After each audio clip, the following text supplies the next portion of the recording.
Check 1, 2. Go! Curious about real estate? Yes! Then you've come to the right place. Get the knowledge you need. Get over the fear and get started.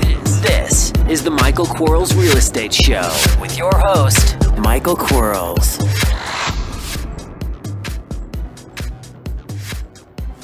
Hello, everybody. Michael Quarles with podcast number 158. Today, again, we have the 5 questions sent in. And remember, if you have a question, send it to support@bsffacademy.com. One more time, support@bsffacademy.com. Here we go. Before we get started, I want to go over a couple things. One, between Thanksgiving and New Year's, be marketing, guys and gals. A lot of you will stop your marketing and go on vacation because you think other people are doing that. In fact, they are. And those of us that continue to market and expose ourselves to sellers that want to sell, will reap those rewards. Those of you who won't. And so market if you want to buy a house. Don't market if you want to go on vacation. Remember, January is always our busiest month, so be prepared for it. And fall forward with marketing. You know, marketing's the key to any business. I mean, the old adage that I can't afford to marketing because I'm going out of business. Well, that's why you're going out of business. So market, market, market, market. Second thing, we opened up the academy again. So if you're interested in learning wholesaling, subject to seller financing, those kinds of things, how to buy a house virtually so you can buy it in anywhere in the country, not necessarily in your own backyard, let me know. That's what we go. That's what we do. If you want to chat, send a request to support@bsffacademy.com and they'll get a hold of me. We'll set up a time to talk on the phone to make sure you and I are compatible. Because it is a year-long process, and we want to make sure that that works for both of us. Here we go. Question number 1. For our postcards and yellow letters are going out, what name should be used on them? Should it be my name, although I wouldn't likely be speaking to them myself? Should it be my partner's name or a different name? I'm a firm believer in that. We answer the phone Alex, and there's a couple of reasons we do. Alex, of course, can be a guy's name or a girl's name. So we've solved for, if it's a guy answering the phone or a girl answering the phone. But the bigger thing is we know when they call for an Alex, why they're calling. And right below that, there's something to be said that, especially if you have someone that you've hired to answer your phone, there's something to be said when they can take on a character. And I learned this a long time when I had 16 cold callers working for me. And when I asked them to cold call and use their own name, they were really hesitant and they were nervous and all that kind of good stuff, which I understand, kind of thing. But when we ask them to pick their favorite actress or their actor, favorite actor, and be that person, whoever it is, then they could take on a character, and it was much easier for them to communicate with the prospect. So when you're phone and answering people or taking on a character, I think you'll reap some rewards from it. And again, we picked Alex because it can be a guy or a girl. It's the same reason we picked Ryan and Angel, because they can be a guy or a girl. And naturally majority of everybody that works for me are females. We find that the willingness is greater for some reason. They enjoy that job. The guys that we've had sit at the desk and call or receive calls all day long had a tendency of not liking that position. They want to go do something else kind of stuff. So I get that too. So it worked out well for us, but I wouldn't change the name Alex. I wouldn't change the name Ryan. I wouldn't change the name Angel. They all mean something for us. And so I would take on a name that's not somebody's name. Because again, that partner, that employee, that whoever it is, even if it's an independent contractor, when they leave you, if you're using their name, so does their name. So, and if we go back to, well, then if you use a fake name, isn't that like fake advertising? Well, good question. And if the answer to that, you've got to ask yourself, is Ronald McDonald real? Is Jack in the Box real? Is Colonel Sanders real? That little Geico that talks on TV, does it really talk? Are there really cavemen still alive? Those kinds of things. I think from an advertising perspective, I think we've kind of figured it out. From a consumer perspective, that it's okay. Anyway, question number 2. I want to do a cash buyers direct mail campaign. We've had a cash buyers list software for years now, so we can pull up the buyers list. but wanted to know if you have a campaign series similar to what you have for motivated sellers. And I don't. I like the cash buyers postcard and the cash buyers professional letter. And that's all I'm going to do. So I'm not going to, on a cash buyers, I'm not going to send them a yellow letter. I'm not going to send them a zip letter. And I'm not going to send them the large postcard or the greeting card. I'm just going to send those 2 cards, and I'd probably send them every 90 days. And so the postcard and a professional letter in a rotation.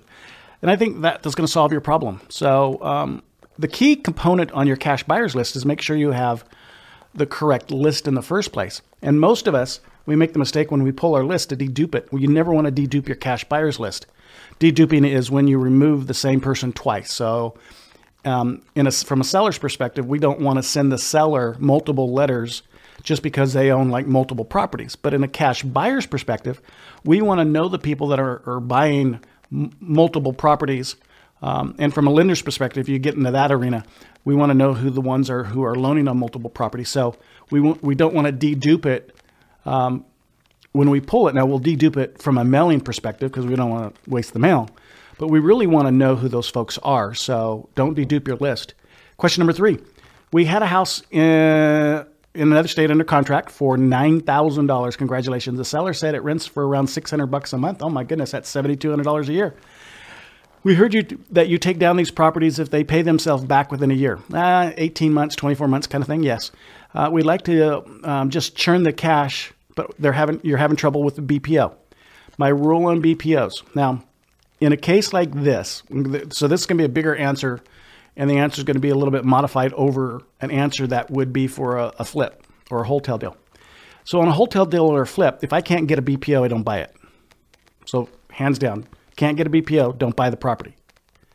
But when you look at it from a passive income, so I'm going to buy it as a rental kind of thing, and you can justify the purchase price based solely upon the fact that you're going to have that purchase price returned to you a year, 18 months, 24 months kind of thing. And in this case, $600 a month is $7,200 a year. So a year and a quarter or so. Year and 3 months, you're going to have your money returned back to you. Now, of course, you're going to have vacancy and repairs and maintenance and monthlies and insurance and taxes and all that kind of good stuff. However, the rule is 12, 18, 24 months kind of thing. But here's what you really have to be concerned about and really should verify with the person you're buying from. And most people will use write-offs on their tax return. So you're going to want to get that page from not their entire tax return, but the page that indicates their expenses on their rental that they've been writing off. And to really determine, one, has it been consistently rented? If it's a problem property, I don't care how much they've gotten for it if they've only rented it 1 month a year. So it sounds good, but has it been being rented for $600 a month? And so get that tax return page that'll show the expenses and the income on it and really find out, okay, is it a problem property? Now, if it's been rented to the same person for 2 years or longer, it's a no-brainer. What that tells me is if it's been rented currently, or it's rented currently and it's been rented for 2 years or longer, is that the person that in it's pretty stable. And secondly, it's in habitable condition. So someone can live there. A lot of times we'll buy a vacant piece of property thinking that we're going to rent it out, but then we have to do all kinds of work to it. So the $9,000 turns into $18,000. And in some occasions, depending on where you're at in the country, if you had a vacant property over 6 months, they've pulled the electrical panels.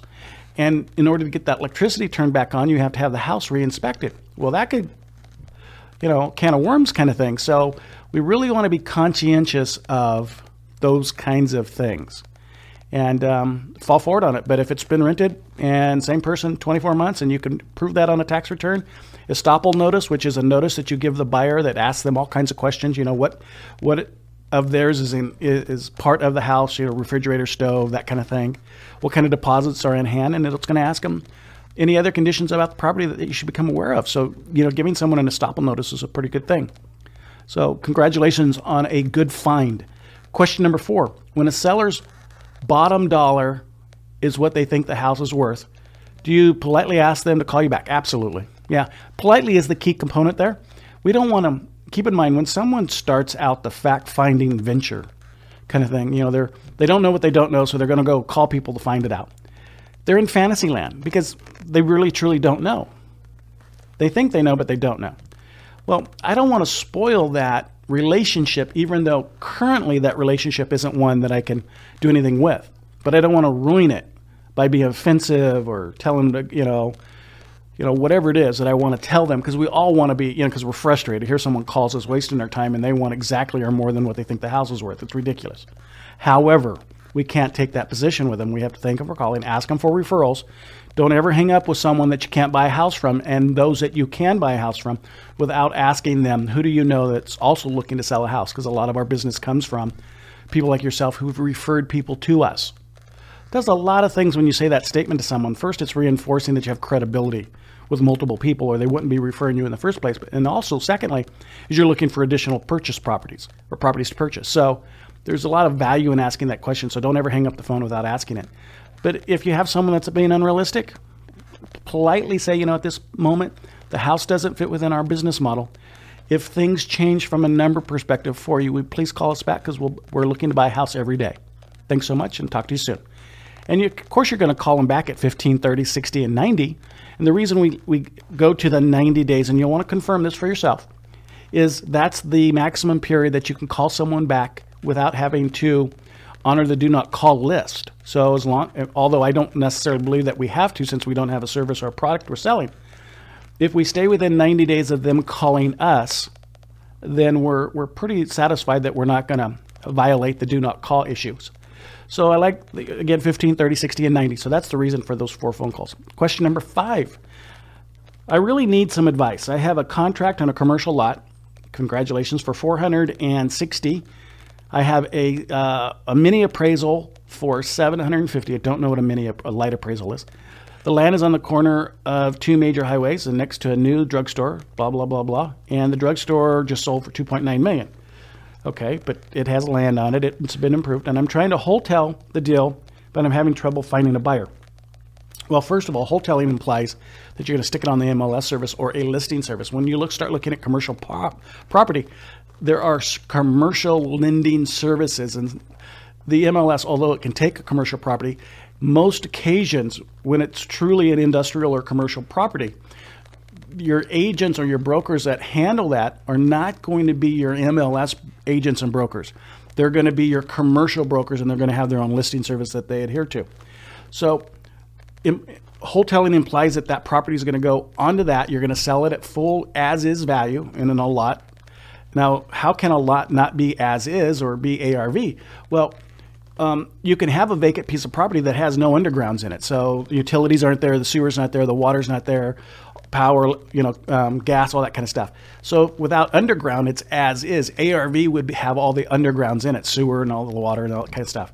So you want to put it on the MLS, not the MLS, but the commercial brokerage's listing service in the as is condition, most likely.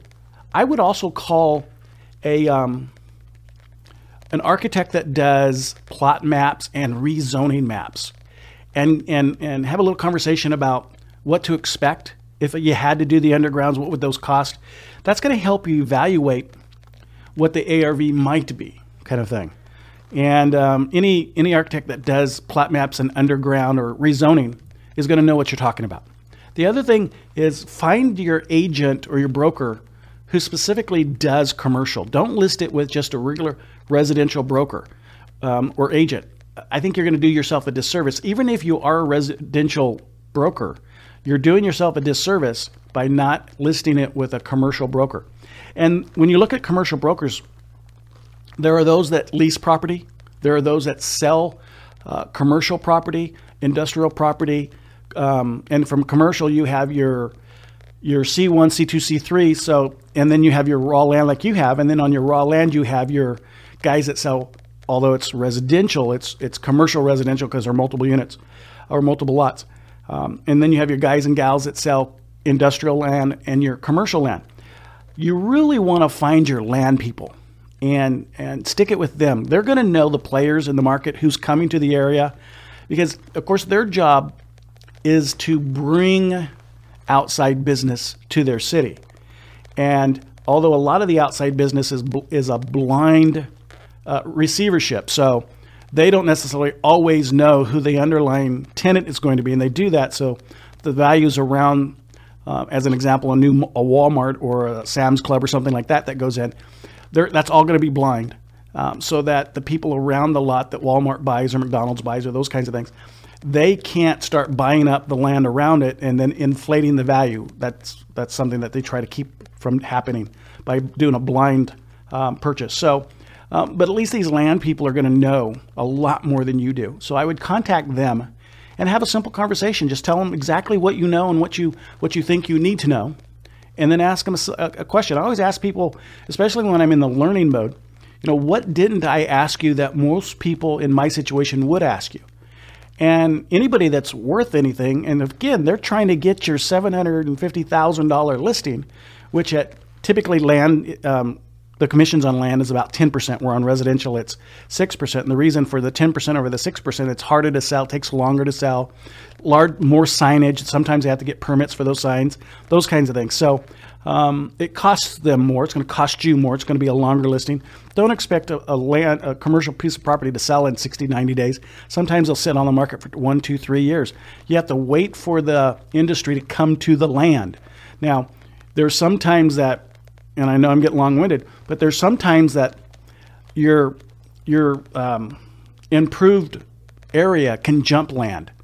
And so you typically never want to buy a vacant lot where the city has jumped it. What I mean by that is, say you're traveling down a road and you see commercial, some industrial, some whatever it is. So you've got your McDonald's and your Taco Bells and all that kind of stuff. And they're all in a row, and then all of a sudden you come to this lot, 4 or 5 acres, and it's just vacant. It's been vacant for years. And then right next to the lot, you've got some apartments and you've got some other infrastructure, and you keep going for a while, and then you come to another lot. And then after that lot, then there's more stuff. Well, that's jumping lots. And what happens when you start jumping lots, because keep in mind, value set by the buyer. And once enough infrastructure gets set for an area, the value of those properties, those vacant ones, start going down in value. So you got to be real conscientious that just because it looks good to you doesn't mean necessarily that it's really a good piece of property. And so if your city has jumped land, I'd stay away from it. So I only want to go to an area that's going to be prime new development kind of thing, because that's I know that it may take me longer, but that's where I'm going to get my biggest bang for my dollar.